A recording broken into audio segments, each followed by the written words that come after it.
मिलेंगे और आपस में यहाँ मिलेंगे और रास्ते में सच कई बार तो ये सोचते चलेंगे कि मेरा बुला लिया। जैसा भाई संजीत जी ने कहा कि हमारे कई विकेट सुबह हिट आउट हो जाते हैं, हिट विकेट आउट जिसको कहते हैं, लेकिन फिर भी हम अपनी संख्या क्या करते हैं, डबल करके चलते हैं पहले से ही, कि जहाँ से 2-2, 3-3 गाड़ियां बुलाते हैं तो एक गाड़ी यानी 1.5 का मतलब 7-8 व्यक्ति अवश्य पहुंचेंगे। तो और मिलेगी कैसे? 4 मिले 64 के लिए। 4 कौन मिले जी बताएगा कोई?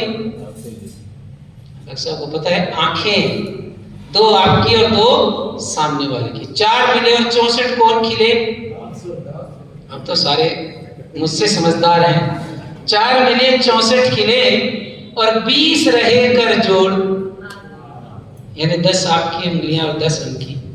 और प्रेमी सज्जन 2 मिले तो खिल गए, यानी साइंस के अनुसार एक व्यक्ति के शरीर में 3.5 करोड़ रोम होते हैं जी, और जब मिलते हैं तो कई बार कहते हो रोम रोम खिल उठा। तो आज से आप सबसे निवेदन, जब मिले तो ऐसे मिले कि दिल से दिल मिल जाए आपका बस। तो प्रेमी सज्जन 2 मिले तो खिल गए 7 करोड़। तो उसी तरह से मिलने वाले हमारे डॉक्टर महेंद्र पवार जी प्रांत प्रमुख हैं। जोरदार तालियों के साथ एक बार और आप सबकी इकाइयों का दूर से मैंने इसीलिए समय ले लिया जी, फिर ये रिपीट नहीं करेंगे, सभी इकाइयों का स्वागत है।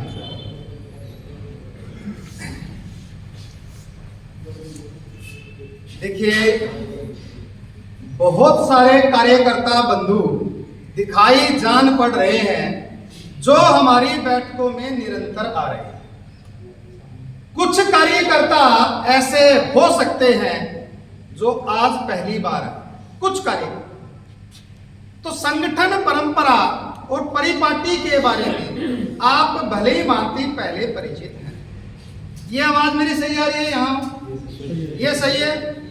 देखिए, हमारी जितनी भी बैठकें होती हैं, आदरणीय भाई साहब उपस्थित हैं और मेरे साथी कार्यकर्ता जो इकाई प्रमुख हैं या एक हमारा अंतिम कार्यकर्ता जिसकी हम बात करते हैं, कोई भेद अंतर हमारे यहाँ नहीं होता।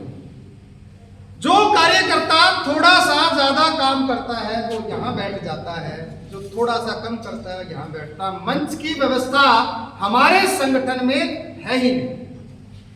आपकी जानकारी का आपको दिखाई भी दे रहा होगा, पहले ऊपर थी, मैं बोला भाई साहब आएंगे, उनको भी अच्छा नहीं लगेगा, इसको नीचे। ऐसे प्रेम के आधार पर चलने वाला संगठन 2017 में जो चला था मात्र 9 व्यक्तियों से, और आज 20,000 से अधिक परिवार, 200 से ज्यादा इकाइयां और 9 देश से बाहर इकाइयां हमारी चल रही है। और आप जैसे प्रबुद्ध जन इस संगठन से जुड़े हुए हैं। 19 प्रकोष्ठ, जिसमें शिक्षक प्रकोष्ठ, चार्टेड अकाउंटेंट प्रकोष्ठ, चिकित्सक प्रकोष्ठ, जो डॉक्टर्स हैं, एम्स के डॉक्टर्स, मेडिकल पीजीआई के डॉक्टर्स, वो जुड़े हुए हैं। हमारा सिविल सर्वेंट प्रकोष्ठ, जिसमें आईएएस और आईपीएस जुड़े हुए हैं। खेल प्रकोष्ठ, कृषक प्रकोष्ठ, शिक्षक प्रकोष्ठ, प्राइवेट प्रकोष्ठ, ऐसे 19 प्रकोष्ठ हमारा परिवार संगठन के काम कर रहे हैं। मेरा यहाँ आकर बोलने का कोई चिंता नहीं है, कोई ऐसी गोष्ठी नहीं है, ये कोई राजनीतिक मंच नहीं है कि मैं यहाँ से बोलूंगा और आपको सुनना ही पड़ेगा। इस बैठक का उद्देश्य है, ये मैं पहले ही स्पष्ट कर दूं, कार्यकर्ताओं का मिलन, आपस में विचारों का आदान प्रदान, नए कार्यकर्ताओं में उत्साह का सर्जन, जो कार्यकर्ता पहले से उनका उत्साह बनाए रखना, ये हमारी बैठकों का उद्देश्य होता है। इस उद्देश्य के लिए हम काम कर रहे हैं। हम मास बेस ऑर्गेनाइजेशन नहीं है भाई, हम कार्डर बेस ऑर्गेनाइजेशन। जैसे अभी मंच से चर्चा हो रही है कि 10 विकेट या 2 विकेट गिर गए, 4, परवाह नहीं करनी है, कतई चिंता नहीं करनी है। अगर 10 व्यक्ति भी आएंगे, उनमें से एक भी सीख कर जाएगा, हमारा उद्देश्य सफल माना जाएगा। भाई साहब एक बात बोलते हैं, क्या कि महात्मा बुद्ध थे, उनको बुलाया गया कि आप भाषण दीजिए, बताया गया था ना। बुद्ध आए, सभा में 200 लोग बैठे थे, सबको देखा, कुछ नहीं कहा और चले गए। आयोजक चिंतित कि ये क्या हो गया, चले गए। अगली बार उनसे फिर आग्रह किया कि महाराज आइए एक और बात बोलिए, आपकी वाणी से हमें सुशोभित कीजिए। दोबारा आए, संख्या कितनी मिली? 100। सबको देखा और चले, कुछ नहीं बोले। आयोजक फिर परेशान, आने वाले परेशान, 2 बार आ चुके हैं। फिर आयोजकों ने आग्रह किया कि महाराज हमारे कार्यकर्ता, हमारे साथी, हमारे बंधु सुनना चाहते हैं। वो तीसरी बार आग्रह पर फिर आ गए। मात्र 25 व्यक्ति ऐसे बैठे थे उस 200 में से। बुद्ध आए, अपनी बात बोली और सभी बुद्ध हो गए। सभी ने उनको ध्यान से सुना। मेरा यहाँ यह कहने का आशय है, हमें मास नहीं, भीड़ नहीं करनी। जिनको विचार समझ में आएगा वही लोग परिवर्तन लाएंगे। सुभाष चंद्र बोस और नेताजी एक ही थे। आप जानते हैं अच्छे से, आईसीएस की परीक्षा पास की थी। आईसीएस समझते हैं आज का आईएएस, सुभाष जी ने। उस समय आपको ध्यान हो तो थोड़ा सा मैं बता भी दूं, आईसीएस की परीक्षा पास करने के लिए घुड़सवारी, लैटिन भाषा का जानकार और ये जितना आज सब्जेक्ट है इससे भी 10 गुना ज्यादा। मात्र 6 महीने की तैयारी के बाद सुभाष चंद्र बोस आईसीएस बन गए। आप पढ़ना ही चीजें गूगल पे है। और जिस दिन ज्वाइनिंग लेटर है उसी दिन क्या किया? रिजाइन। अगर वो उस दिन आईएएस बन जाते, आईसीएस बन जाते, क्या हम उनको याद करते? क्या उनके चित्र घरों में होते? नहीं होते ना। भाई मैं सही कह रहा हूं ना? नहीं होते ना। तो आप सभी सुभाष हैं। आप सभी जो अपनी नींद का त्याग कर कर यहां आए हैं, सभी सुभाष चंद्र बोस और शहीद भगत सिंह है। क्यों? आज आवश्यकता आपकी है। आज हमें उन विचारों से आजादी चाहिए, उन विचारों से स्वतंत्रता चाहिए जो समाज में कुरीति का रूप ले चुके हैं। करेगा कौन? चर्चा करते हैं। मेरे पड़ोस में ये हो रहा है, बच्चे कहना नहीं मानते जी, मेरी गली में ठीक नहीं है, मेरी कॉलोनी में ठीक नहीं है, हमारे मोहल्ले में ऐसा गलत हो रहा है। भाई करेगा कौन? ठीक करने की जिम्मेदारी किस पर है? आप पर। कौन आगे आएगा? आप। कौन करेगा? आप। चर्चा करने से क्या समस्या का समाधान हो जाएगा?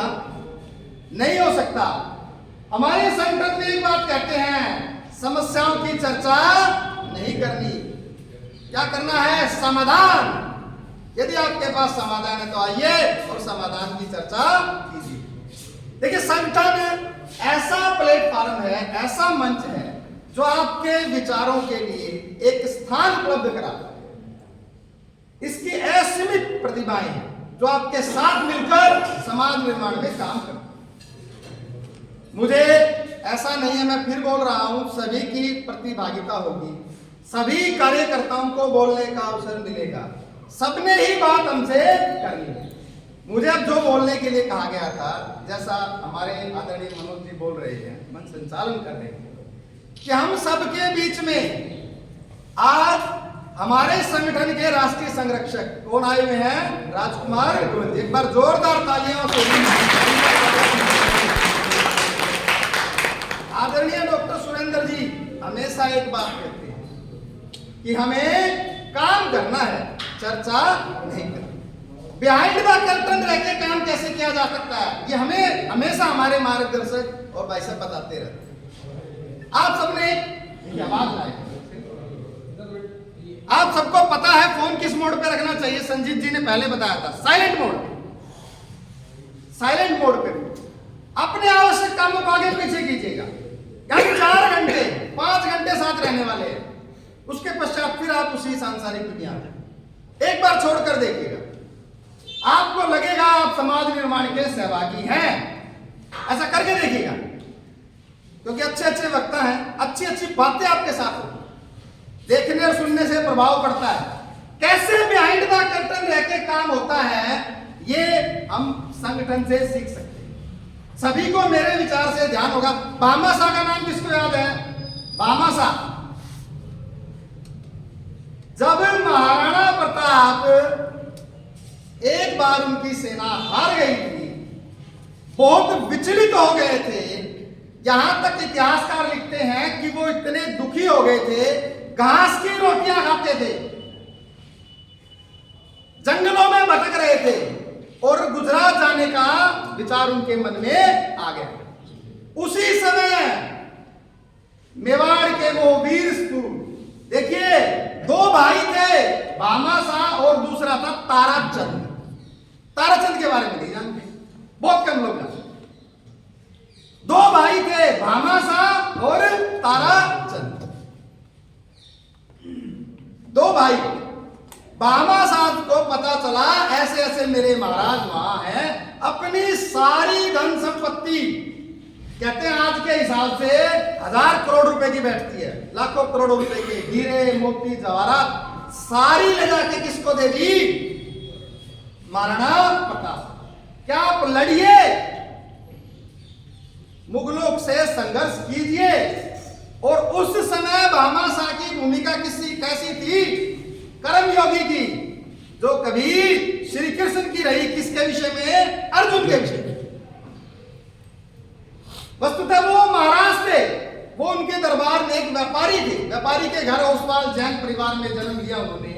भारमल केवड़िया उनके पिता का नाम था, 2 पुत्र थे उनके, भामाशाह और ताराचंद। ओसवाल जैन परिवार में जन्मे, व्यापारी थे।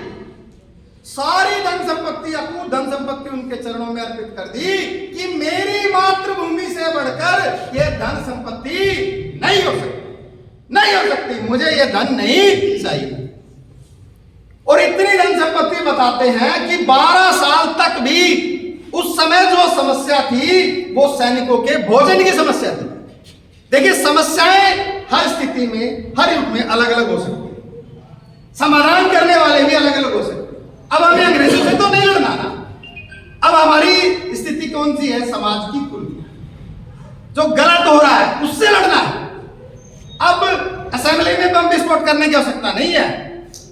भामाशाह ने सारा धन उनको दे दिया, इतिहास के पन्नों में नाम अमर। दानवीर करण के बाद अगर किसी का नाम आता, किसका आता है? भामाशाह। अगर वो केवल व्यापारी रहते, क्या हम याद करते? क्या हमें स्मरण रहता? बहुत से कार्यकर्ताओं ने बताया ताराचंद को नहीं जानते थे, वो सगे भाई थे उनके। और भामाशाह को इतिहास भूल नहीं सकता। जिस धन्य है वह माटी जिसमें भामाशाह लाल पले, धन्य है वह माटी जिसमें भामाशाह लाल पले। और इस काल की क्या हिम्मत है तो इसको बुला सकते? नहीं बुला, है ना ये बात? ऐसे भामाशाह, ऐसे दानवीर, संगठन में पीछे रहकर काम करने वाले, नाम की इच्छा ना रखने वाले हमारे आदरणीय श्रीमान राजकुमार गोयल जी के लिए एक बार दोबारा तालियां। पूरे संगठन को अपनी नेक कमाई से सींचते हुए, संगठन का संरक्षण करते हुए हम सबके बीच में 7:45 बजे यहां पहुंच गए। समय का भी एक संस्कार है मित्रों, समय का संस्कार है। अब आप अंदाजा लगाइए, इनके पास, इनका अगर मैं थोड़ा सा, ये मुझे वही बात है हर बार मना करते हैं, इनका थोड़ा सा ब्रीफ में संक्षेप दूंगा भाई साहब, क्षमा कीजिएगा। 20,000 करोड़ का इनका, वो आप गूगल पे देख सकते हैं, एसएलआर मैट्रिक्स में सीईओ है, एमडी है। 1300 एकड़ में इनका अपना उद्योग है। मिलने की फुर्सत नहीं होती, एक एक मिनट इनका कीमती। आपको क्या लगता है इनको आवश्यकता है क्या आने की? आपको लगता है इनको वो सारा वैभव है, वो ऐश्वर्य छोड़ के यहां नहीं की हो सकता है क्या? डॉक्टर सुरेंद्र रामेंद्र जी को गली गली जाने की आवश्यकता है क्या? संघ के वरिष्ठ प्रचारक हैं, कोई आवश्यकता नहीं है। जीवन भत्ता मिलता है, वहां पर उनका कार्यालय, वहां रह सकते हैं। इनको क्या आवश्यकता पड़ी? ये गर्मी में बैठे हैं हम सबके बीच। आपने सुना भी होगा, हमने कहा भाई साहब अंदर, बोला नहीं, कार्यकर्ताओं के साथ रहेंगे। सोचना पड़ेगा मित्रों, इनको क्या आवश्यकता पड़ी? आप सोचिए, मुझे आवश्यकता हो सकती है, आपको आवश्यकता हो सकती है, इनको तो कोई आवश्यकता नहीं। माता सरस्वती की असीम अनुकंपा, कोई आवश्यकता नहीं आने वाली पुस्तों तक। क्यों है? हृदय में पीड़ा है, अपने समाज के लिए, अपने हिंदू समाज के लिए चिंता है कि मुझे कुछ करना है, मुझे कुछ करके जाना है। ताराचंद नहीं बनना, भामाशाह बनना है। मेरी बात को समझिए। कुछ साथी कह रहे थे सुबह जल्दी जाना पड़ा जी, बिना मुंह धोए जी 4 विकेट आउट हो गए। आप चिंता कीजिए इस विषय पर। इनको आवश्यकता क्या है? ये प्रेरणा है हम सबके लिए। मेरे विचार से कतई आवश्यकता नहीं भाई। क्यों यहाँ गर्मी में बैठे? सब जगह एसी है। मैं इनके घर गया हूं, आप समझ सकते हैं, महलों जैसा घर, कोई आवश्यकता नहीं। एक बार फोन करते हैं, इतनी बार मीटिंग में होते हैं, मैं फोन करता हूं, 99% बताता हूं भाई साहब, 99% बंधुओं आपको इनका फोन आता है। हाँ महेंद्र जी, आप कल्पना कीजिए इस बात की। और हमारे पास एक समस्या है, हरियाणा के आदमी है, बोला जी टेम को समस्या नहीं है, एक समस्या है समय नहीं। आप मेरी बात को समझिए। ऐसे राजकुमार गोयल जी आप सबके बीच में विषय लेंगे, राम और आधुनिक जी, आप एक बार जोरदार कर दो अपने विषय। धन्यवाद डॉक्टर साहब। तो मैं आपके और राजकुमार जी के बीच में ज्यादा समय नहीं लूंगा, 1 मिनट का समय लूंगा बस। और ये भी नहीं है कि हम सब, भाई साहब ने मेरे को कह भी दिया, कोई जरूरत नहीं है, बस ऐसे ग्राउंड से जुड़े हुए हैं हम, सचमुच यहाँ सीखने आए। ये एक प्रशिक्षण शिविर होता है। हमारी मासिक बैठक तो रहती ही है हर माह के प्रथम रविवार को। हमारी जितनी भी इकाइयाँ आई हैं आज जुलाना से, सभी दो युवा, जुलाना मातृशक्ति से भी, और हिसार, भवानीखेड़ा, भिवानी, दादरी, लोहारू और तोशाम इकाई। और इसके अलावा भी यदि कोई भी इकाई पहुंची है अभी तक तो कृपया बताएं खड़े होकर के। हरिराम जी मुझे दिखाई दिए थे, जैसा डॉक्टर साहब कह रहे थे कि देखिए कम से कम व्यक्ति आए, लेकिन वो प्रशिक्षक बन के जाए, यहाँ से प्रशिक्षक बन के वहां जा करके।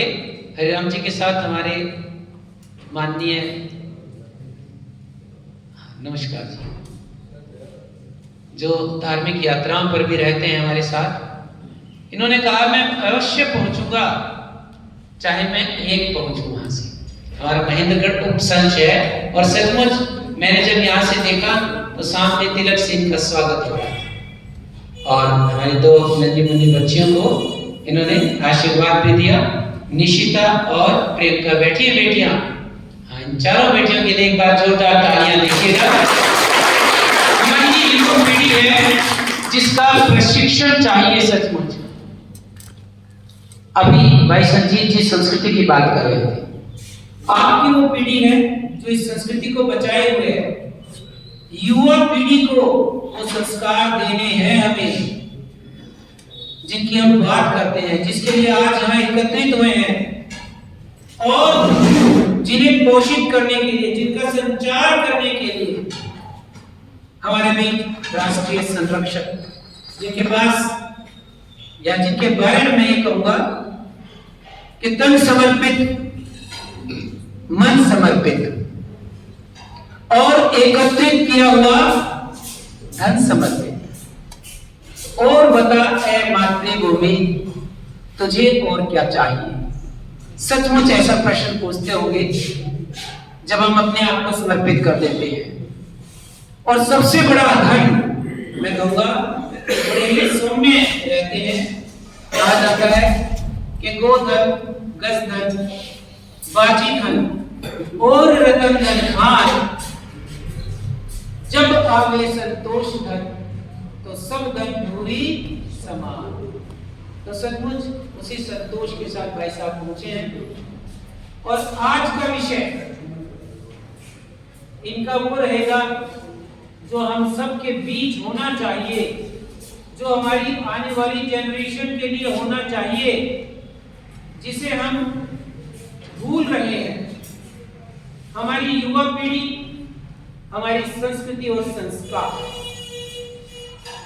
भगवान रामचंद्र जी ने लंका पर विजय प्राप्त कर ली,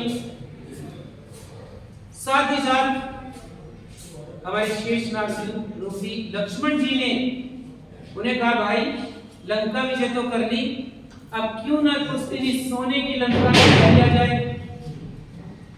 तो भगवान रामचंद्र जी ने वही बड़ा सुंदर जवाब दिया जो अभी डॉक्टर बोल रहे थे कि जननी जन्मभूमिश्च स्वर्गादपि गरीयसी। कि जननी और जन्मभूमि से बड़ी कोई नहीं है, मातृभूमि से बड़े कुछ नहीं है। धन, धान्य, मित्र, बंधु सभी सेकेंडरी है, सबसे पहले मेरी मातृभूमि। तो उसी मातृभूमि के लिए दिग्गज की माटी से निकले हुए हरियाणा प्रांत से पूरे राष्ट्र में नहीं, मैं कहूँ अंतरराष्ट्रीय स्तर पर ख्याति प्राप्त हमारे बीच राजकुमार गोयल जी राष्ट्रीय संरक्षक के रूप में नहीं, मैं कहूँगा एक आम कार्यकर्ता के रूप में पहुंचते हैं। और महेंद्र जी बता ही चुके हैं, जोरदार तालियों से स्वागत।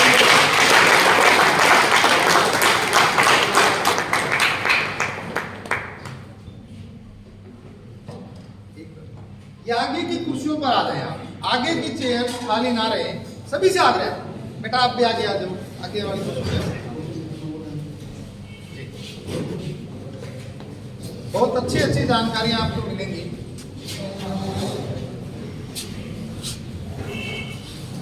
जो लेट आते हैं वो पीछे बैठेंगे।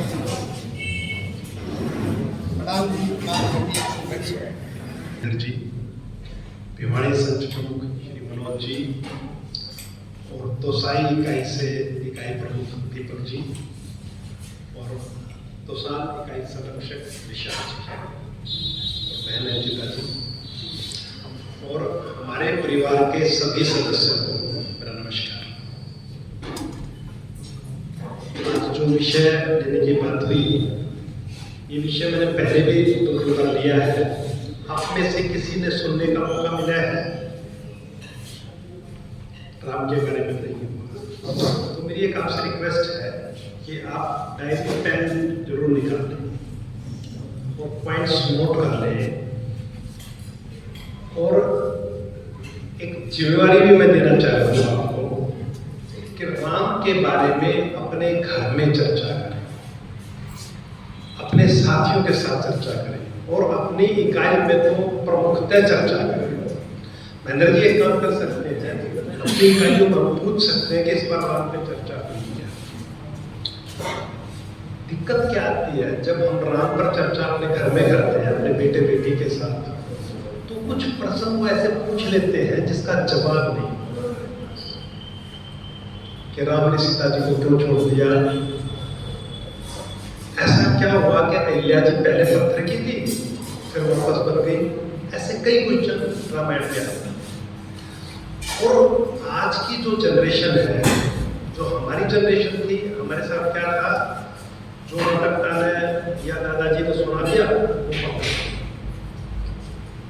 आज भी हमारी माताएं बहनें पढ़ में और पीपल में पढ़ी रहनी चाहती है और कच्चे सूट से उसकी परिक्रमा लगाते हैं। आप मुझसे पूछे क्यों लगाती है? मेरी सास ने बताया, मेरी दादा से, लेकिन वो साइंस है। आज के बच्चों को अगर हम साइंस नहीं बताएंगे तो आप जितनी मर्जी कोशिश कर लीजिए, उनकी राम में श्रद्धा नहीं बन सकती। यही विषय करीब 5 दिन पहले मैंने फिक्की में लिया तो मुझे इतनी शर्मिंदगी महसूस हुई आप भरोसा करेंगे कि लक्ष्मण जी कौन है? इसका जवाब कितने लोगों ने दिया? 20 से 22%। उनको कोई भी वहां ऐसा नहीं था जो बहुत सुशिक्षित लोग, बहुत बड़ा व्यापारी, मेरे से तो सारे बड़े होते। तो मेरी आप सबसे फिर प्रार्थना है कि राम की चर्चा कीजिए। हमने राम को भगवान बना दिया, मंदिर में बिठा दिया और आगे से ताला बंद और उसका पर्दा भी लगा दिया। ऐसा ही करते हैं ना मंदिर में। सुबह गए, हाथ जोड़े, प्रभु ये काम जो है हम सफल करते हैं।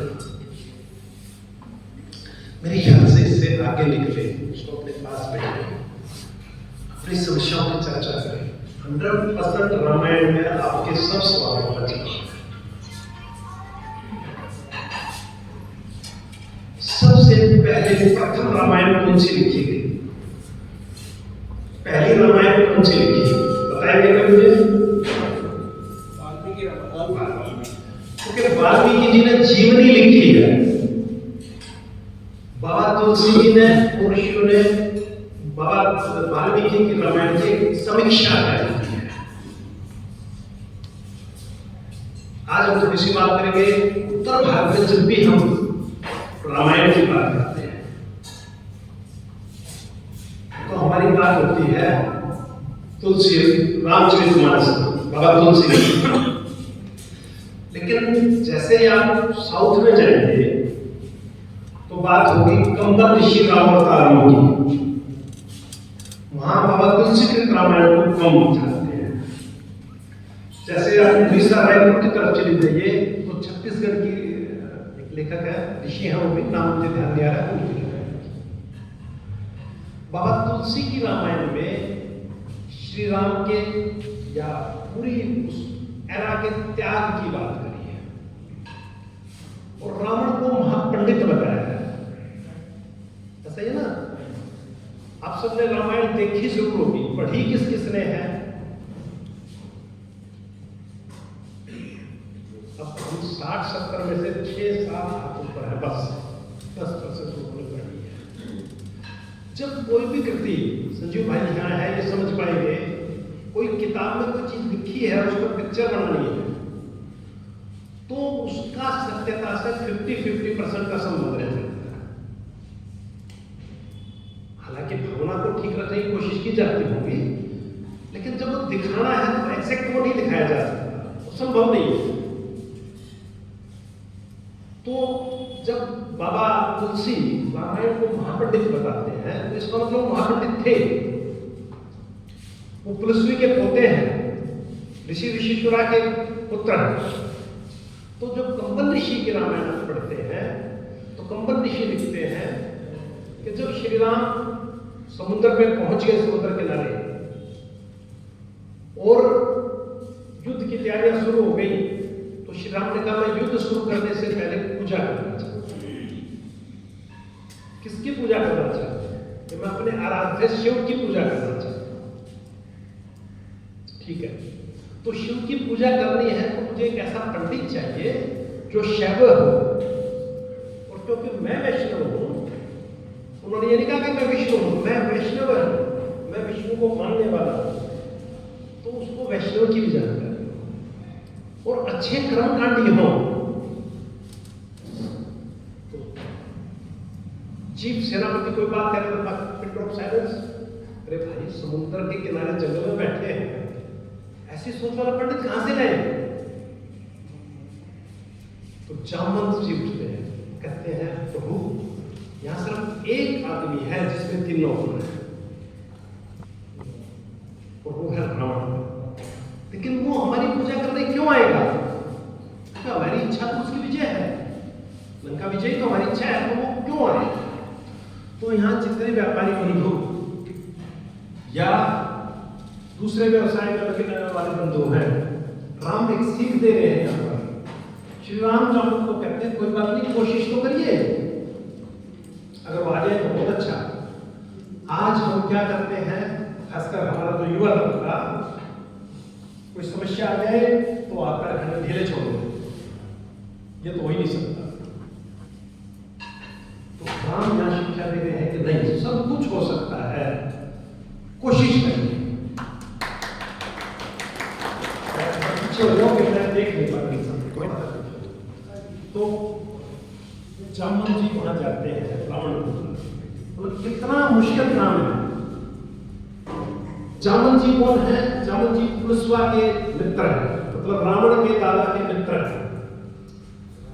जब जामन जी लंका जाते हैं, रावण को खबर जाती है कि जामन जी आए हैं, तो उन्होंने कहा कोई भी उनको अगर कोई वीवीआईपी आए तो पुलिस वाले हाथ ऐसे दिखाते ना। रावण ने कहा नहीं, सब हाथ जोड़ के खड़े रहे और जुड़े हुए हाथ से उनको मार्ग दिखाना है। किसी ने जामन जी से कुछ नहीं पूछना। राम जी से जामन से जब एक पूछा गया महल में जाएंगे कि दरबार में, तो दरबार का समय था। उन्होंने कहा नहीं, मैं महल में जाऊंगा। उन्होंने कहा अच्छा, इस समय तो महाराज दरबार में हो। कोई बात, मुझे महल में जाना है, घर में जाना है। तो जब जामन जी घर पहुंचते हैं, आप अंदाजा करेंगे हमारे दादा या पिता कोई दूर प्रदेश में है या आज नहीं है, स्वर्ग में है, उनके कोई मित्र आ जाए तो हमें लगता है कि हम उनकी भरपूर सेवा करें, ऐसा ही लगता है। तो जब जामन जी वहां पे तो रावण को उनको लेने आए। अब पूरी रामायण देखिए, रावण ने किसी का वेलकम नहीं किया है। रावण ने किसी को बैठने के लिए नहीं कहा, अपने नाना तक, पहले उसके नाना जी हैं, लेकिन जब रावण बैठा तभी सब बैठा। जब जामन जी पहुंचे तो रावण उनसे कहते हैं आइए आप आसन लीजिए ताकि मैं बैठ सकूं। तो बताइए किस विषय से? तो उन्होंने कहा रावण, मेरे तो यजमान हैं, वो एक यज्ञ करना चाहते हैं और वो चाहते हैं कि आप उस युग के पुरोहित बने। तो रावण पूछता है क्या आपके यजमान अयोध्या के वनवासी राम और लक्ष्मण तो नहीं है? उन्होंने कहा वही है। फिर पूछते हैं क्या उनका यज्ञ हो रहा है उसका इच्छित, मतलब उसका लाभ जो चाहते हैं उसका इच्छित लंका विजय तो नहीं है? ध्यान रखिए किससे बात हो रही है? लंकापति से बात हो रही है। तो जामन जी पूछते हैं क्या आप चलेंगे? उनका ये थोड़ा सी जिज्ञासा बस पूछ रहा था। अगर एक पंडित के घर कोई यज्ञ का न्योता लेकर आया है तो उसके पास जाने के अलावा कोई ऑप्शन नहीं, मैं जरूर आऊंगा। आप अपने यजमान को कहें सुबह 5:30 बजे का मुहूर्त है और नहा धोकर तैयार रहें। अब आप ये देखिए, जिस यज्ञ का आचार्य रावण जैसा प्रकांड पंडित होगा तो उस यज्ञ के लिए सामग्री संविधाएं वो भी बिल्कुल शुद्ध और अलग होगी। तो उन्होंने पूछा कि क्या सामग्री तैयार करनी है? तो रावण जवाब देता है कि चतुर्थ वेद, बोलना थोड़ा सा, वेद में लिखा है कि अगर यजमान वनवासी है उसके पास धन नहीं है तो आचार्य का जिम्मेदारी बनती है कि वो पूरी सामग्री श्रद्धानुसार खुद लेके जाए। तो आप यजमान को कहना तो तैयार रहे, मैं सुबह पहुंच जाऊंगा। ये कहकर रावण अशोक वाटिका जाता है, सीता जी से मिलता है। सीता जी को कहता है कि आपके पति ने कल एक यज्ञ अनुष्ठान कर रखा है और मैं उसका आचार्य हूं, और क्योंकि आचार्य के नाते मेरी जिम्मेदारी है कि सभी सामग्री लेके जानी, तो एक विवाहित पुरुष की यज्ञ तब तक पूरा नहीं होता जब तक उसकी पत्नी उसके साथ ना बैठी हो। तो ये मेरी जिम्मेदारी है कि मैं कल आपको वहां ले जाऊं, लेकिन वहां भी आप मेरी संरक्षा में ही रहेंगी, मेरी कैद में ही रहेंगी। कंबल जी लिखते हैं कि पहली बार सीता जी ने रावण को आचार्य नमस्कार कहकर उनके चरण छुए और रावण ने उनको सदा सुहागन का आशीर्वाद दिया। रावण को मालूम है मैं किसको क्या आशीर्वाद दे रहा हूँ। रावण को ये भी मालूम है कि उसको ब्रह्मा का आशीर्वाद है कि उसका आशीर्वाद हमेशा फलित होगा। सुबह जब वो वहां पहुंचते हैं रामेश्वरम में, जहां रामेश्वरम में जहां शिवलिंग स्थापित किया हुआ है, यज्ञ पूजा होती है, तो यज्ञ शुरू करते रावण कहते हैं कि आप विवाहित हैं? राम जी ने कहा हाँ। तो आप अपनी पत्नी को बोलाइए, उनके बगैर यज्ञ शुरू नहीं हो सकता। अब ये उनको कौन के सारा काम उसी के लिए हो रहा है, उनका सब नहीं है। तो रावण लक्ष्मण को आदेश देते हैं कि अर्ध यजमान मेरे विमान में बैठी है, आप उनको लेके आइए ताकि वो यज्ञ पूरा कर सके। तो वो यज्ञ पूरा करते हैं। यज्ञ पूरा करके जब वो जा रहे हैं सीता जी को साथ लेके, तो आप ही देखिए कितनी मर्यादाएं स्थापित हुई हैं। अगर राम लक्ष्मण जाता तो युद्ध खत्म हो जाता है, फिर जरूरत ही नहीं थी। रावण अकेला है, राम की पूरी फौज है, मां सीता वही है। तो वहां राम उनसे पूछते हैं कि आचार्य जी मुझे बताइए दक्षिणा में। रावण ने कहा कि मैं लंकेश हूं। आचार्य बोले कि मैं लंकेश हूं और आप वनवासी हैं, आप मुझे क्या दक्षिणा दे सकते हैं? श्री राम जी कहते हैं कि मैं रघुवंशी हूं और बिना दक्षिणा दिए यज्ञ करवाना ये मेरे संस्कार में नहीं है। तो उन्होंने कहा ठीक है, जब मेरी इच्छा होगी तो मैं दक्षिणा मांग लूंगा। भगवान कहते हैं नहीं, आप कुछ बता दीजिए ताकि आप जिस टाइम मांगे मेरे पास वो हो ही ना। तो रावण क्या मानता है कि जिस समय मेरा अंतिम समय आए तो मेरे दोनों यजमान या दोनों में से एक मेरे साथ हो।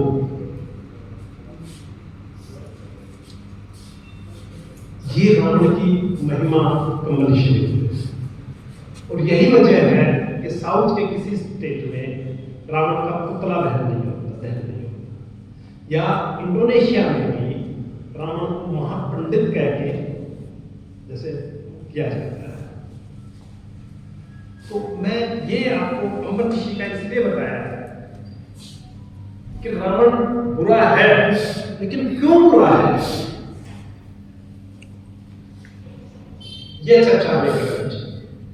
रावण और राम में क्या फर्क है? रावण के त्याग में कोई कमी है क्या? अब देखिए मैंने बताया सबसे रावण के त्याग में कोई कमी नहीं है। रावण में वीरता की कमी है क्या? रावण में जो कमी है वो ये है कि उसको जो प्राप्त है उससे वो संतुष्ट नहीं है। राम को जो प्राप्त है उससे संतुष्ट है। रावण को पंच कन्याओं में पूजित मंदोदरी उनकी पत्नी है, फिर भी वो एक बलताधारी एक वनवासी की पत्नी को अपहरण कर देता है। श्री राम जो उस समय 3-3, 4-4 शादियों का चलन है, उसके बाद भी श्री राम उस एरा के प्रथम व्यक्ति हैं जिन्होंने एक पत्नी का धर्म स्वीकार किया है, एक पत्नी का धर्म स्वीकार। ये तो जिस बच्चे को पढ़ लीजिए 3-3, 4-4 शादियां रानियां की गई है। और फिर उस नाम पे हम एक लक्ष्य लगा देते हैं कि उन्होंने सीता जी का त्याग कर दिया।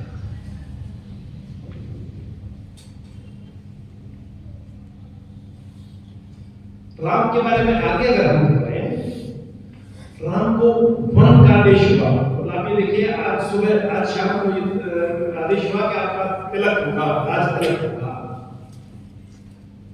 ठीक है, राज तिलक भी कहां का? चक्रवर्ती सम्राट का। अयोध्या जैसे चक्रवर्ती साम्राज्य छोटी मोटी चीज का नहीं। अगले दिन मैंने भी बिल्कुल धारण करो, बन जाओ। 25-30 साल का एक लड़का क्या बीतती होगी? आज हमारे बच्चे क्लास में फेल हो जाते हैं तो क्या क्या सोचते हैं? मुझे तो सुजन मिले, इसको एमपी का टिकट नहीं मिला तो सताई कर क्यों पहुंच गई? मैंने कहा भाई क्या कर रहे हो? सुपरवाइजर कौन बनाया एनर्जी में गया, तो मैंने उससे क्या कर रहे हो, क्या सोच रखी है? तो क्वेश्चन क्या शिवराम को बुलाती है कि भाई बेटा लैपटॉप इतना सोच ले, तो कहते हैं माँ आज मौज हो गई, आज का दिन मेरे लिए बहुत बड़ा दिन है, आज मुझे जंगल का राज्य मिला है, बहुत काम मेरा इंतजार कर रहे हैं। अच्छा बताइए, राम को वन जाने का आदेश किसने दिया?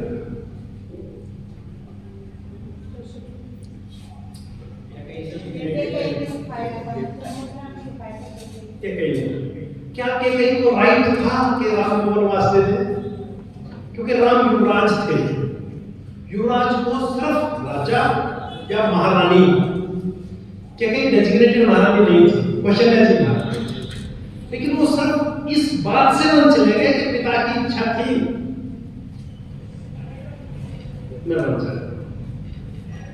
आपको ध्यान हो, लक्ष्मण जी कहते हैं कि वन जाने की क्या जरूरत है, आज आप महाराजा से भी ज्यादा पॉपुलर है अयोध्या में, आप आदेश करें मैं एक बाण अगर उठाऊं तो अयोध्या में कोई आदमी आपको वन जाने के लिए बाध्य नहीं कर सकता,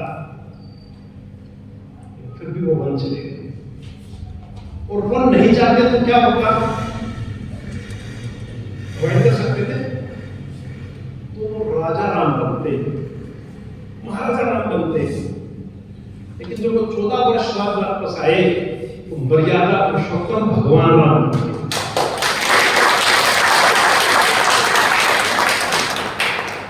या यूं भी कह सकते हैं कि राम बन गए तो राम बन गए। आज हम सब दशरथ को कैसे जानते हैं? राम के पिता के रूप में। राम के पूरे वंश को इक्ष्वाकु होते हुए मंदाता रघु तक पहुंचा। राम से पहले कैसे जानते थे? रघुवंशी। आज किस नाम से जानते हैं? मर्यादा पुरुषोत्तम। तो यहां फिर हमें सीखने को मिलता है, रामायण हर प्रकरण हमारे को सिखाता है कि जब भी आपको आपकी ग्रोथ के लिए, आपके देश की ग्रोथ के लिए अब वन जाने की जरूरत है नहीं, डॉक्टर साहब वाली बात करने की जरूरत नहीं है। वन जाने का मतलब कंफर्ट छोड़ना। आप दादरी से हैं, आप भिवानी से हैं, आज जाकर विचार करके जो आदमी दादरी से, भिवानी से या झील से 10 साल पहले निकल के जिसने अपना व्यापार या प्रैक्टिस में हाथ आजमाया, तो 90% लोग आपसे और हमारे से बहुत आगे हैं, क्योंकि उन्होंने कंफर्ट छोड़ा है, अपना घर छोड़ा है, माँ बाप का साथ छोड़ा है। तो मेरा आपसे कहना है, जब भी मौका लगे पढ़ने के लिए बाहर जाना है, तो कंफर्ट छोड़ने में संकोच मत करिए। हो सकता है प्रभु ने वहां आपके लिए कोई बहुत बड़ा काम सोचे रखा, और निश्चित तौर पर जब आप वहां जाएंगे तो आपको पाएंगे कि मैंने अच्छा किया है। फिर जब बीच में आ गया, जब भगवान को विश्वामित्र जी ले जाते हैं, आपको ध्यान है गुरुकुल में विशिष्ट जी के पाठ पढ़ने जाते हैं, तो जैसे आते हैं तो थोड़े देर बाद विश्वामित्र जी ले लेते हैं, और जब विश्वामित्र जी लेते हैं तो ताड़का सुबहु दीर्घ उस समय पूरा राक्षसों का प्रचंड था, कोई भी राजा उनसे लड़ने में डरता था, उन्होंने दर्शन प्रभु का वध कर दिया। वध करते हैं तो आपने देखा वो विश्वामित्र जी उनको ज्ञान ट्रांसलेट करते हैं, माइंड टू माइंड देते नहीं, क्योंकि वहां कुछ तो हफ्ता 10 दिन रुके थे, उतने देर में उतना ज्ञान देना संभव नहीं। तो जब आप ये बात टीवी पर बच्चे देखते हैं या रामायण पढ़ के सुनाते हो, उसके लिए ये कैसे संभव है? क्या आज से 30-40 साल पहले या 50 साल पहले आपको कोई ये कहता कि मैं एक फोटो है क्लिक करूं या अमेरिका पहुंच गया, आप कहते हैं, लेकिन आज वो संभव है। कई इंग्लिश मूवी अगर आपने देखी हैं, आजकल एक बिजनेस चला हुआ है, यह भी मूवी में है कि आपके दिमाग में डाटा फीड कर दिया जाता है और बाहर जाके डाटा स्मगलिंग वो डाटा डाउनलोड होता है। तो ऐसा ही कोई साइंस उस समय हमारे पास था, हमारे ऋषियों के पास था कि देखो ये चीजें पढ़ाने की बजाय सिर्फ ट्रांसमिट हो जाती थी। जैसे आज का वो वर्चुअल इंटेलिजेंस शुरू हो गया ना, वर्चुअल इंटेलिजेंस होता है ना, आर्टिफिशियल इंटेलिजेंस, तो लगभग उसका सुधरा हुआ रूप विश्वामित्र जी के पास था। जब आपके बच्चे इसको जवाब दें तो उनको साइंटिफिक वे में ही समझाने की कोशिश करिए। हम क्या करते हैं, वो तो भगवान थे, बस सारी गड़बड़ यही हो गई। आज का ग्रेजुएट स्टूडेंट या पोस्ट ग्रेजुएट स्टूडेंट के मानने को तैयार नहीं, उसमें आपको लॉजिक बताना पड़ेगा, नहीं तो साइंस से प्रूव करना पड़ेगा कि ये संभव है, तभी वो मेरी बात मानेगा। जब सिद्ध आश्रम से आगे चलते हैं श्री राम विश्वामित्र, तो विश्वामित्र को अहिल्या जी की कथा सुनाते हैं। आप सबने जरूर सुनी होगी कि गौतम ऋषि के आश्रम में इंद्र जी आए और उनको क्रोध श्राप और वो पत्थर की हो गई। अरे सबने सुना, जिसने भी पुराण साहब में वो पढ़ी है रामचरितमानस या वाल्मीकि की, तो उसमें लिखा है अहिल्या जी शिलावत हो गई। शिलावत पत्थर जैसी हो गई। अभी कोरोना गया है 2 साल पहले, आप और हम लकी रहे होंगे कि जिनके पास इंटरनेट भी था और परिवार भी था। तो मैं ऐसे बहुत लोगों को जानता हूँ, मेरी टीम में ऐसे बहुत लोग थे जिनके पास परिवार नहीं था, अकेले अकेले अपने एक रूम में कैद थे और डाटा भी कभी आता था कभी जाता था। तो आप अंदाजा लगाइए उस आदमी के साथ क्या बनेगी। आप सोच लीजिए 2 महीने के लिए एक कमरे में बंद कर दिया जाए,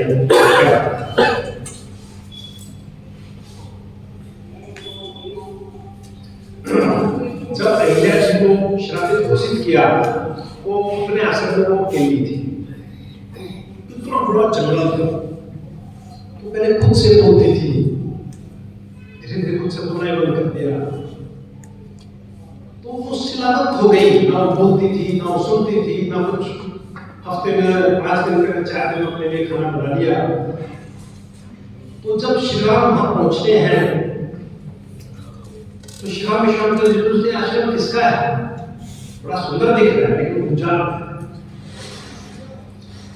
तो अहिल्या जी विश्वामित्र की सगी बहन है, लेकिन उन्होंने राम को ये बात नहीं बताई। और शायद बाबा तुलसी इतने समझदार थे, अगर उसने बता दी होती तो आज कोई ना कोई हमारे में से भाई खड़ा हो जाता, तो ये तो पॉलिटिक्स करिए विश्वामित्र जी। अच्छा तो देखा होगा ना रामचरितमानस की प्रतियां गुजरा रहे, और कमाल तो ये है जलाने वाला तो बाहर का नहीं है, अपना ही है। कल तक वो हिंदू पार्टी में एक मंत्री था, हमारी हमारा सभी मंत्री था, लेकिन किसी ने विरोध नहीं किया। सब ठीक है, कोई बात नहीं। किसी की मां ने दूध पिलाया है कि दूसरे धर्म की किसी व्यक्ति को जला के दिखा दे, क्यों साहब सोच भी सकते हो क्या? या इसको यूं ले ले, आज मैं यहां पर बात कर रहा हूं, क्या मैं अथॉराइज्ड हूं? ये सिर्फ हिंदू धर्म में किया जाती है। क्या आप में से कोई भी पढ़ के या बगैर पढ़े भी आप कुछ भी अपने भगवान के बारे में स्टेज पे खड़ा होकर बोल सकता है? इस्लाम बिल्कुल बोल सकता है, डिफाइन है। ये मुल्ला बोलेगा, अपना मौलवी बोलेगा, समीक्षा करनी होगी तो ये करेगा। कुरान की बात करिए, फादर कुरान का ट्रांसलेट कर सकता है, समीक्षा नहीं कर सकता। समीक्षा करनी होगी तो पोप करेगा। ये फैसला तो सब हमारे यहाँ है। मेरे जैसा आदमी 4 अक्षर पढ़ लिए और पढ़ के हमारे सामने अपना बैठा हुआ।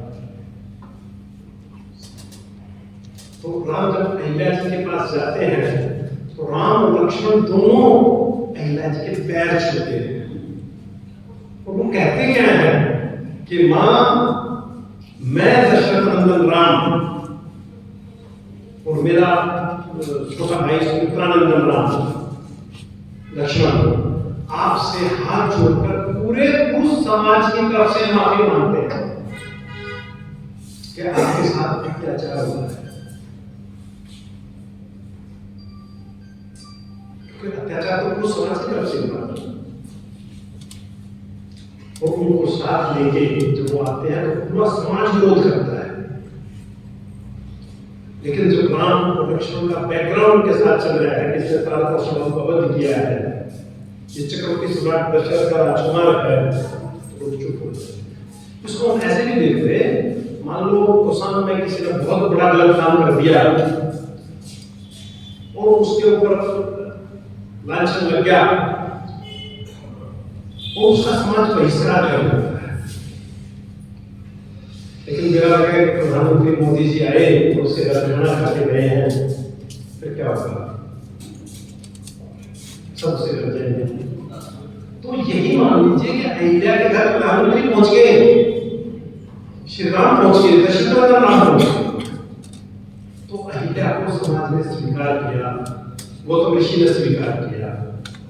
उसके बाद भगवान स्वयंवर में, सीता स्वयंवर में वहां अपने कालीसूत्र में भगवान शिव का एक बहुत पुराना धनुष रखा पिनाक, और सीता जी उसको सफाई करते हुए उठा लेते हैं। बाकी बड़े बड़े राजा रावण या कोई उसको हिला कर नहीं सकता। ऐसा ही है, ऐसा ही लिखा है। तो आपका बच्चा या आपके दिमाग में एक चीज जरूर आएगी, सीता में इतनी शक्ति कैसे होगी जो किसी बड़े राजा, किसी बड़े ऋषि में नहीं है कि उसको हिला पाए और सीता जी को उठा ले। आपका बच्चा नहीं मानेगा, आपको कहने नहीं वो तो लक्ष्मी अवतार थी, तो कुछ भी कर सकते हैं। आप ये देखिए, एक ट्रक जा रहा है अभी शॉर्ट मारने के लिए, और उसका टायर पंचर हो गया, फट गए, तो दो, एक ड्राइवर कंडक्टर, दो आदमी होते हैं ना जिसमें पतले पतले 50-60 लोग के, वो उस ट्रक के शोल्डर मार के ट्रक का टायर बदल देते हैं। कैसे? बहुत आसान काम है। अगर ये टेक्नोलॉजी नहीं होती जेट की तो क्या होता? तो सीता मां के पास वो टेक्नोलॉजी थी कि उस धनुष को कैसे उठाना है, जो कि बाकी राजाओं के पास नहीं थी। कोई चमत्कार नहीं, कोई दैवीय अवतार नहीं, कुछ नहीं, सिंपल साइंस।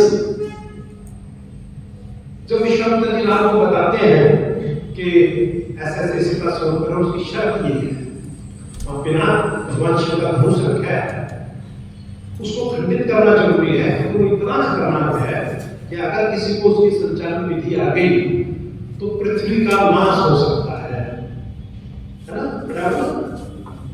तो शिवराम कहते हैं कि क्यों नहीं उस धनुष को अंदर ले जाएंगे? तो शिवराम कहते हैं, राम मुझे तुम्हें वो धनुष देने में कोई इतराज नहीं, लेकिन कल को तुम्हारे परिवार में कोई असुर प्रवृत्ति का पैदा हो गया तो क्या? मतलब हिम्मत देखिए उस समय कि आप राजा को, राजा के आने वाली संतान के बारे में असुर प्रवृत्ति का कह रहे हैं। ऋषि की कितनी हिम्मत थी, ऋषि की कितनी ताकत थी, तो कह सकता ऋषि इतना साइंटिस्ट था कि उसको मालूम था। वो कहते हैं इसके अंदर एक सेल्फ एक्सप्लोजन स्विच लगाया है, तो वो दबा देना तो धनुष टूट जाएगा, खंडित हो जाएगा। आप ध्यान करिए, स्वयंवर की शर्त क्या है?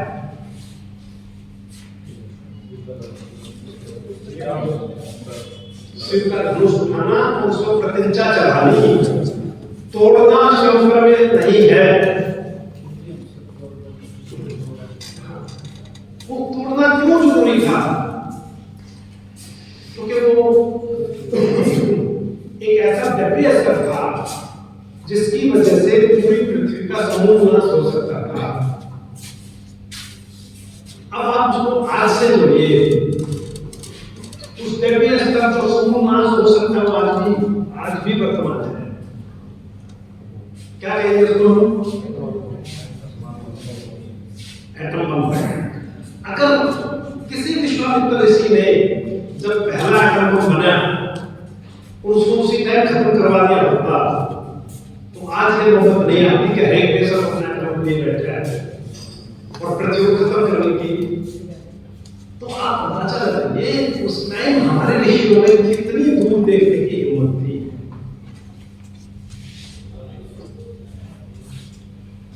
तो जो भी रामायण की चीज है उसको आप आज का करिए, आज का करिए, बिल्कुल आपको मिलेगी। सिर्फ थोड़ा सा हटके देखने का है। हमारे साथ क्या उम्मीद होती है, रात को भगवान ना लगते हैं, बस ये तो भगवान के होना। तो जब शादी हो गए हम पुरुष बन करते हैं, सीता जी अयोध्या आती है, तो अयोध्या में बहुत से लोग खुश नहीं है, क्योंकि राजा जनक की जो जनकपुरी है वो छोटा राज्य है और अयोध्या के अधीन भी है। तो राम से बात दूसरी शादी की बात, तो वहां राम एक पत्नी का कि दूसरी पत्नी आने से पहली पत्नी का अधिकार बुलंद होते हैं। तो जो राम सीता जी से इतना प्यार करता हो, जो राम सीता जी के हरण पे बिना साधन, राम जी ने तो छोड़ के कोई साधन नहीं था, लंकेश से लड़ने की हिम्मत रखते थे। तो क्या जरूरत थी? ठीक है आपने क्या सोचा, मैं दूसरी का। तो मैं ये नहीं कह रहा कोई ऑथेंटिकेटेड में हूं, दूसरी बात बताइए जो मेरा एक भी शब्द नहीं है, कहीं मैंने पढ़ लिया, किसी को सुन लिया, बस वही मैं आपको कह रहा हूं। लेकिन मैं एक चीज पूछ रहा हूं, विचार तो करके देखिए, क्या वो राम अपनी पत्नी को उस समय जब उसको सबसे ज्यादा राम की जरूरत थी, जब वो प्रेग्नेंट थी, क्या वो छोड़ सकते हैं? क्या उस टाइम में पर जाके देखिए, जब रानी प्रेग्नेंट होती थी तो उसको भगवान की तरफ पूजा जाता था, क्योंकि वो आपके कुल का, आपके राज्य का अधिकारी देते थे। तो मैं ये नहीं कह रहा कंक्लूजन मुझे सोचने जरूरी है, इस पर विचार। फिर राम की लीडरशिप देखिए, सुग्रीव जैसा आदमी जिसकी पत्नी का अपहरण हो गया, उसका राज्य जबरदस्ती छीन लिया, कहीं में मारपीट कर निकाल दिया, तो गुफा से बाहर निकलते हुए डरता है, उसको उन्होंने नहीं बना दिया और सुग्रीव किसकिंधा का राज्य तिलक कर दिया। फिर आप सबको मालूम है लंका युद्ध में उनका बड़ा रोल रहा सुग्रीव का। सुग्रीव का बड़ा रोल रहा। विभीषण को देख लीजिए, विभीषण को उसके भाई को लात मार के निकाल दिया। तो जब वो आए तो रावण को क्या क्या कह के बुलाया? लंकेश। तो वो विभीषण देखने लग गए, लंकेश का भाई कहां से आ गया? तो ये उनकी लीडरशिप का गुण है, उनसे जो मिला उसी को उन्होंने अपलिफ्ट करते चले गए।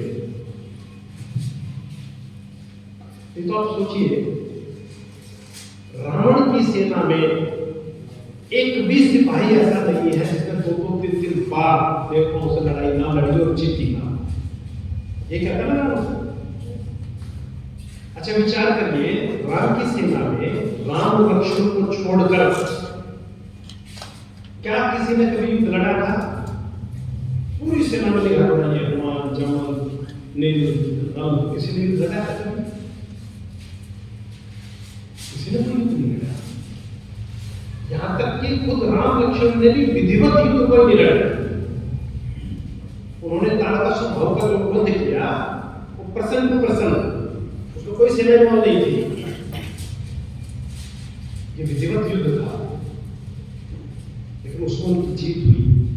इसलिए नहीं कि सब वीर थे, इसलिए कि लीडरशिप तगड़ी थी, इसलिए कि उन्होंने अपनी सेना में ये मैसेज कन्वे करने में वो सक्सेस हो पाए कि युद्ध अकेला मेरा नहीं, रावण के अनुयायियों ने जो आपके गांव में आपकी बहन बेटियों के साथ अत्याचार किया है, आपको उनका बदला लेना है। राम की लीडरशिप से हमें सीखना चाहिए, कितनी बड़ी लीडरशिप है राम में। कम्युनिकेशन की पावर देखिए। आज अगर हम अपने किसी ड्राइवर को टेक्निकल एम्प्लॉय को सब्जी लेने भेजते हैं तो हमारी बहनों को 4% आती है, भैया ऐसे देख के जाना, वो भी ऐसे देख के जाना। अच्छा तो चला था, वहां से मुझे फोन कर, उसकी पर्सनलिटी का तो आपने कर दिया काम पे, वो कभी कुछ नहीं कर सकता। लेकिन जब हनुमान जी का खोज के लिए गए तो क्या राम ने उनको कहा था कि लंका से लाके आनी है, अशोक वाटिका ढूंढ लो, उन्होंने कहा आप साउथ दिशा में जाइए और सीता की खोज करिए। जब रावण के दरबार में गए, क्या उन्होंने कोई डिटेल नहीं थी, सिर्फ इतना कहा था आप उनको समझाइए कि सीता जी को वापस कर दे ताकि युद्ध खत्म हो। उन्होंने कहा तुम पैर चला देना वहां पे, अंगद के बारे में विचार करो, जिसके पिता का वध राम ने किया है, कितने बुराई होगा उसको लिफ्ट करना। और फिर जब राम उसको पूछता है, जानता है मैं कौन हूं, राम पूछता है उससे, कहता हाँ मैं जानता हूं, मेरे पिता तुम्हें अपनी बगल में लेकर पूरे महल का चक्कर लगा। फिर वो एक चौपाई है, उनसे कहते हैं कि हमारा एक छोटा सा सिपाही, हनुमान जी के बारे में बात कर रहे हैं, लंका कूद के आ गया, हनुमान सीता जी का पता ले गया, आपकी लंका का क्या हाल हो गया, और तुम्हारे से एक धनुरेखा तरी लगी, जो एक धनुष से रेखा खींच दी थी लक्ष्मण जी ने, तुम्हारे से कौन तय किया? तो राम से बढ़िया कम्युनिकेशन मास्टर कोई नहीं है। मैं उम्मीद करता हूँ सर ने नोट किया होगा, तो कोई भी क्वेश्चन आंसर मैं फिर दावा नहीं करता कि मैं आपके सारे सवालों का जवाब दे पाऊंगा, तो कोशिश करूंगा कुछ भी चीज जो मैंने कही है उसमें आपको लगता हो, या इसके अलावा रामायण में कोई और चीज आपको लगती हो जो हम आज बच्चों को समझाना चाहते हैं, या जो आपको लगता है ये साइंटिफिक नहीं है, इसका लॉजिक से कोई लेना देना नहीं,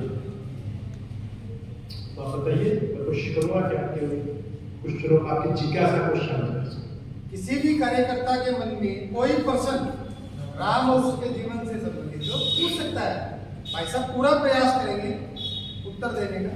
कोई भी कार्यकर्ता, ये मैंने पढ़ा था, जिस बुक में पढ़ा था, यहाँ था, या ये मेरे को आज तक डाउट नहीं है, भाई साहब का पूरा प्रयास है, कोई भी बात पूछ सकते।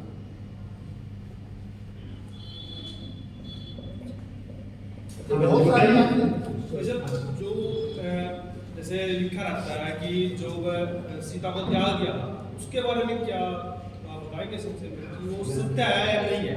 देखिए मैं वही बताना चाह रहा हूँ, थोड़ा सा रामायण से बाहर निकलते हैं।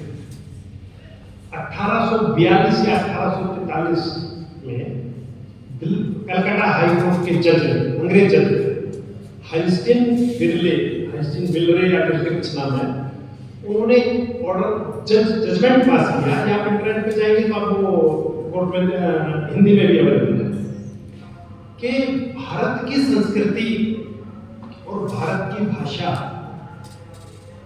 इतनी उत्तम और इतनी समृद्ध है कि इस कंट्री पर अंग्रेजी और अंग्रेजियत के साथ राज करना संभव नहीं है। इसके बाद अंग्रेजों ने सोचना शुरू किया कि क्या करें। आपको ध्यान हो, मुगलों ने हमारी सारी किताबें जला दी, मालूम है? उसके बाद फिर कहां से किताबें आई, ये सोचा कभी? रामायण कहां से आई? सरकार ने जब आपकी सारी चला, उस समय जो हमारे गुरु थे, हमारे जो बड़े बड़े गुरुकुल थे, उनके कुलपतियों ने एक आदेश निकाला कि इस गुरुकुल में जो सबसे मेधावी छात्र है 5, 10, 4 जो, उनको चारों वेद कंठस्थ कराए जाए। उनको नाम दिया गया चतुर्वेदी। यूपी बिहार में बहुत आपको चतुर्वेदी। फिर जो उनसे कम है उनको 3 वेद, 2 वेद, और जो ठीक ठीक बुद्धि रखता है उसको मिश्रित ज्ञान दिया गया। उसको रामायण भी पढ़ाई गई, उसको महाभारत भी पढ़ाई गई, और उसको मिश्रा सरनेम दिया गया। और उन सब के साथ ये कंडीशन लगाई गई कि आप हर साल एक विद्यार्थी को अपना कार्य देंगे। और वेद कब लिखे गए दोबारा आप सबने पढ़ा है। स्वामी दयानंद सरस्वती जी जब आए तो उन्होंने वेदों की व्याख्या दोबारा लिखी। जब ये हो गया तो अंग्रेजों ने कहा कि इनके यहाँ मिक्सिंग जलाने से कुछ नहीं होगा, लिखते हैं। पुस्तक जलाना पाप है, लेकिन पुस्तक में मिक्सिंग करना महापाप है। एक व्यक्ति का नाम मोहन राय, नाम सुना होगा। कन्वेंट स्कूल हमारे यहाँ किसने शुरू किए?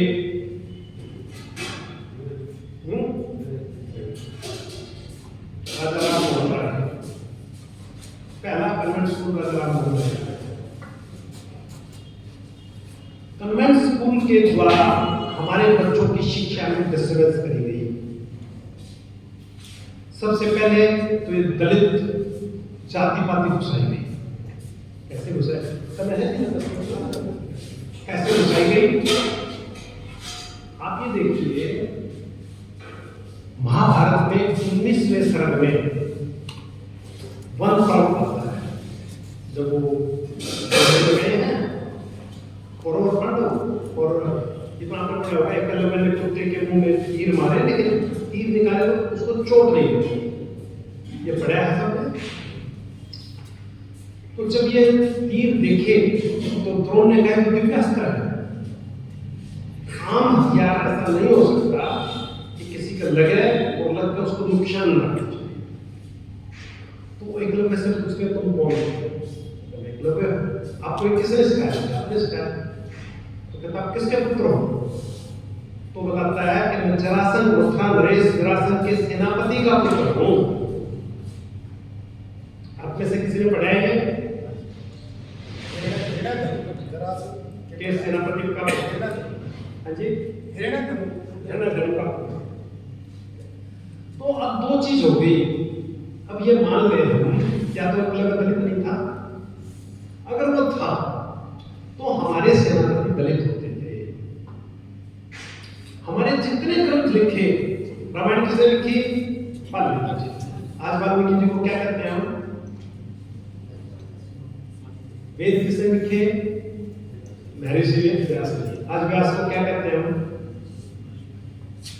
हम पढ़ते नहीं। डॉक्टर अंबेडकर ने लिखा है कि शूद्र या दलित जो रामायण या महाभारत में लिखा गया उसका आज के से कोई नहीं।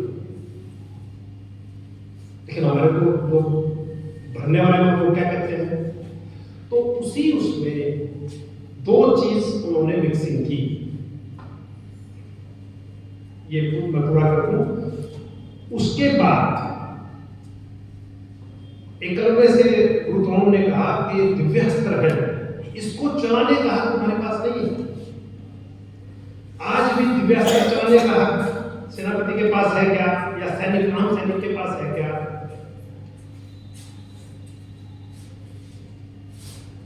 एटॉमिक रेड अलर्ट हुआ, ये आपने सुना होगा कभी। यूक्रेन में सुना होगा ना, रशिया ने एटॉमिक रेड अलर्ट कर दिया। उसका क्या मतलब है? कभी पढ़ा है हमने? एटम बम 6 हिस्सों में होता है और 6 के 6 हिस्से 500 किलोमीटर दूर, 1 से 500 किलोमीटर, मतलब एक यह है, दूसरा इससे 500 किलोमीटर, ऐसे डिफरेंट जगहों पर रखे। और जब रेड अलर्ट होता है तो उसको मिला के 10 किलोमीटर के केवल रखा जाता है। और जब उसको चलाने के लिए प्रधानमंत्री या राष्ट्रपति आदेश करते हैं तो आदेश के बाद 24 घंटे लगते हैं, फिर वो ध्यान बटन दबा दे ऐसा नहीं होता। इतनी सेफ्टी रखी जाए। तो ड्रोन ने कहा कि ठीक है, ये शस्त्र चलाने का अधिकार तुम्हारे को नहीं है, ये तो सब राजा चला सकता है। तो उन्होंने उसका अंगूठा ताकि ये भ्रष्टा होगा। अब जब महाभारत युद्ध चल रहा है, अश्वस्थामा मारा गया, तो क्या हुआ? गुरु द्रोण ने ब्रह्मास्त्र काल किया। जो वो कॉल कर रहे थे तो उनका अपने पिता भारद्वाज कि भाई क्या कर रहे हो? तुम गुरु होके तुम लोग युद्ध रणभूमि में आगे, तुम्हारा नाम रणभूमि वाला तो नहीं था, तुमने पाप किया है। और ऊपर से जो तुम्हारे लिए नहीं है, सिर्फ राजा को ब्रह्मास्त्र चलाने का अधिकार है, तुम उसको चला रहे हो। तो गुरु द्रोण गर्दन नीचे करके बैठ गए और ध्रुव का सिर काट। उसी दिव्यास्त्र से अभिनव का उठा गया और उसी दिव्यास्त्र से उठा लेने वाले का सिर गया। ये मैंने सिर में 1843 के बाद मिक्सिंग हमारे उसमें शुरू हुई। उसी में उत्तरकांड लिखा गया, लव कुश कांड की शुरू। आप ये देखिए, लव कुश कांड सिवाय वाल्मीकि के किसी रामायण में नहीं लिखा। वाल्मीकि रामायण का पास बताते हैं, ऐसा क्यों? क्योंकि वाल्मीकि रामायण प्राचीन संस्कृत में लिखी है और रामचरितमानस जब लिखी गई तो सब इसलिए लिखी गई थी कि आधुनिक मतलब उस टाइम की संस्कृत में श्लोक बोलचाल में थी। वाल्मीकि रामायण में इसलिए क्या है कि प्राचीन काल में कोई ना पढ़ पाएगा ना पढ़ पाएगा। उत्तरकांड संस्कृत श्लोकों में लिखा गया है, जबकि वाल्मीकि ने जो मूल रामायण लिखी है वो प्राचीन संस्कृत में। अगर आप देखेंगे तो उसका कहीं उसकी लिपि उसका वो मिलता नहीं है। दूसरे एक काम करिए, वाल्मीकि रामायण घर में बनवाइए, तो 150 रुपये वाले अपने घोटे में नहीं। अपने यहाँ कोई काम शुरू करते हैं क्या करते हैं? श्री राम लिखते हैं, खत्म करते हैं बोलते हैं बोलो जय श्री राम। तो वाल्मीकि जी जब रामायण लिख रहे हैं वो सबसे ऊपर लिखा है जय श्री राम। और जब रामायण खत्म करते हैं तो उसमें राम दरबार का चित्र है और नीचे श्री राम लिखा है। हम सब ये तो मानते हैं कि वाल्मीकि प्रकांड पंडित थे, विद्वान थे। आज भी अगर कोई नॉवल लिखता है साहित्य से और आगे उसके आगे पुस्तक निकलने तो निकालता है क्रमशः भाग 2, भाग 3, भाग 4। अगर वाल्मीकि जी ने रामायण के बाद उत्तरकांड लिखना था तो जरूर लिखते क्रमशः। क्या राम दरबार का चित्र छाप के नीचे जय श्री राम बिल्कुल नहीं लिखते? या जो मैंने बताया कि जो इंसान अपनी पत्नी से इतना प्यार करता होगा कोई किसी कहने से को छोड़ देगा क्या? आप अपने आप के पर मोदी जी या कहीं उस पर रख के देखिए, रोज लोग कुछ ना कुछ कहते हैं। तो मैं फिर कह रहा हूँ, मैं कोई सर्टिफिकेट ये नहीं, लेकिन इस पर आप विचार करिए, नेट पे जाकर सुनिए, मनोज कुंसर को सुनिए, वो काफी अच्छा इस पे बोलते हैं।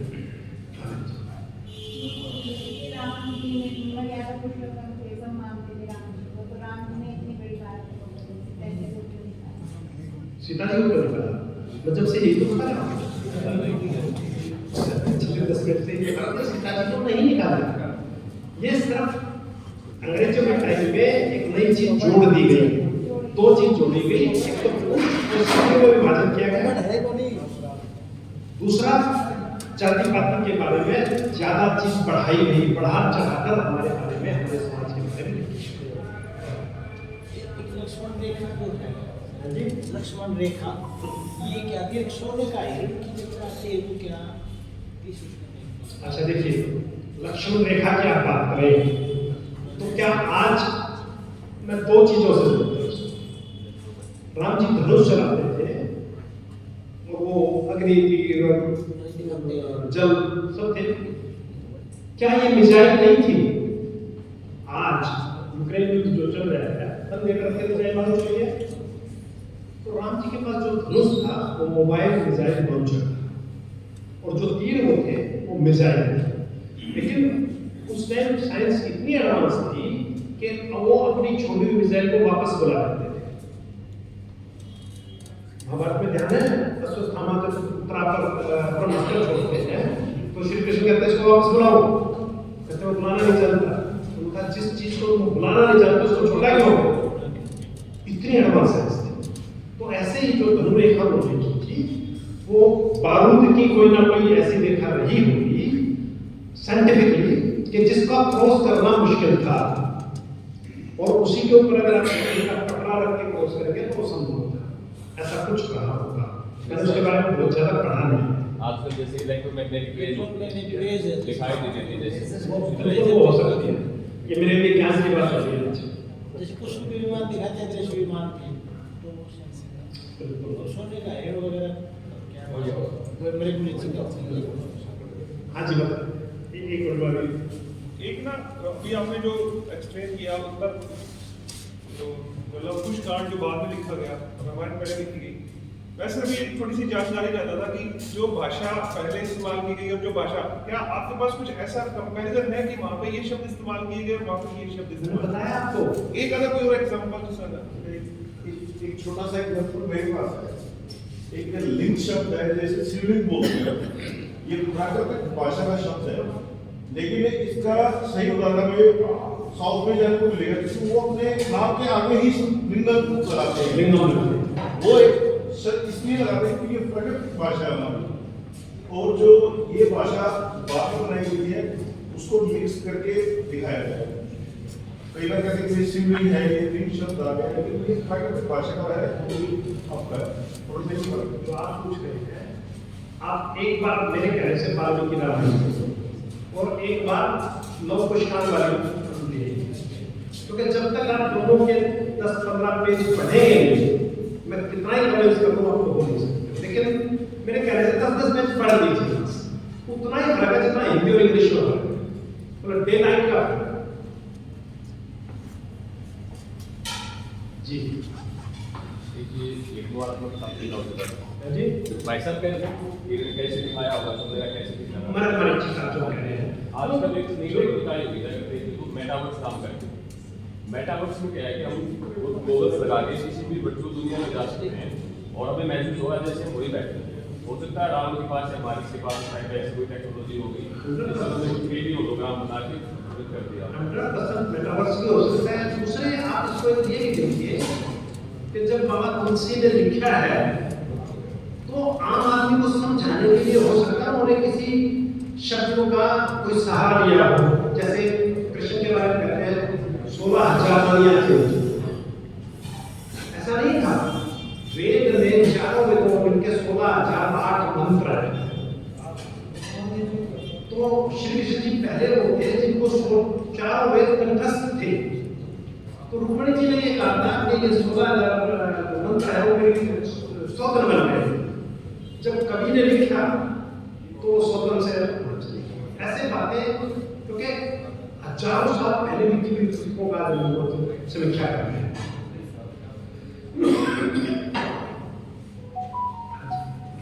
जैसे भी इसमें चर्चा भी हुई है कि सीता जी को रामचंद्र जी ने बनवा दिया जम्मू कश्मीर। तो मैंने बड़े बुजुर्गों से ये सुना है कि उस समय जो राजा थे उनकी शक्ति जब प्रवृत्ति होती है तो बच्चों में अच्छे संस्कार आए जो साधु संतों के द्वारा जो भी रूटीन उनकी रोजमर्रा की जो चीज़ें उनके बच्चे में आए ताकि वो अपने जो राज्य है वो सुचारू रूप से चला सके और कोई उसमें विकृतियाँ उनके अंदर पैदा ना हो।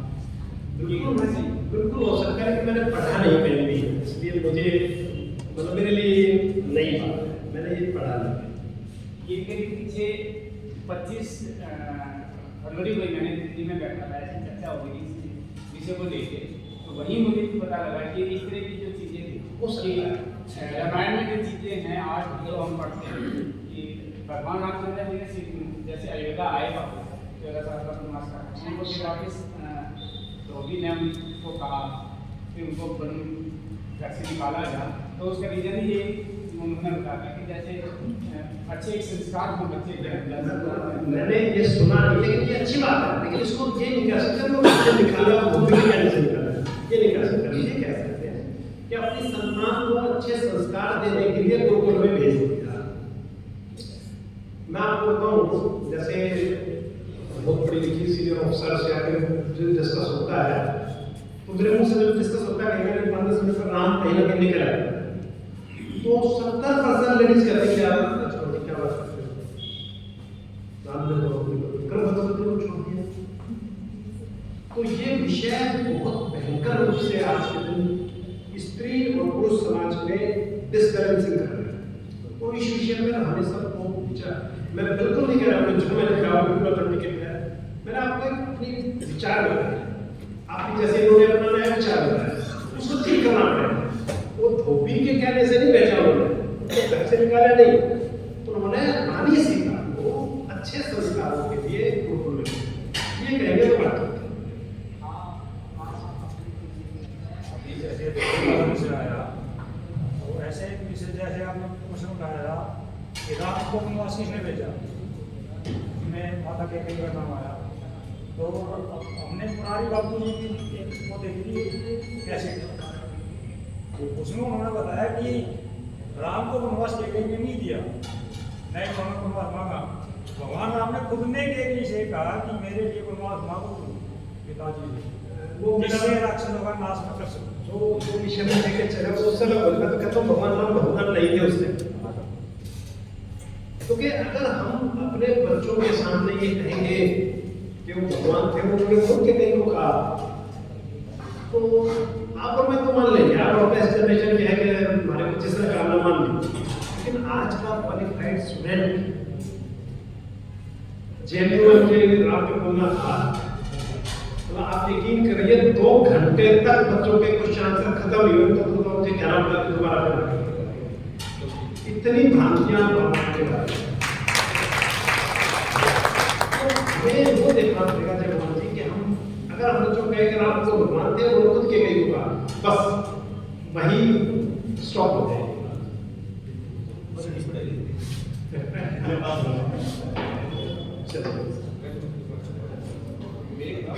के लिए लक्ष्मण जी को भी चुना गया, तो उनको ऐसे क्या क्या वरदान थे जो उन्हें सिर्फ लक्ष्मण जी ही मार सकते थे, राम जी नहीं मार सकते। ये रामायण में लिखा है, लेकिन मैंने इस बारे में पढ़ा नहीं है। आज आपने बात क्वेश्चन किया है, मैं जरूर पढ़ूंगा। मैंने इस बारे में जो मैंने पढ़ा है वो आपको बताना नहीं चाहता, क्योंकि वो फिट नहीं बैठता है। ये 13 साल तक वो नहीं सोए, वो थोड़ा थोड़ा पढ़ लो तो कोई सारा मिल जाएगा। जी सर, मेरा थोड़ा प्रैक्टिकल है, आपसे एक संदेश लेना चाहते हैं। जैसे आजकल बच्चों में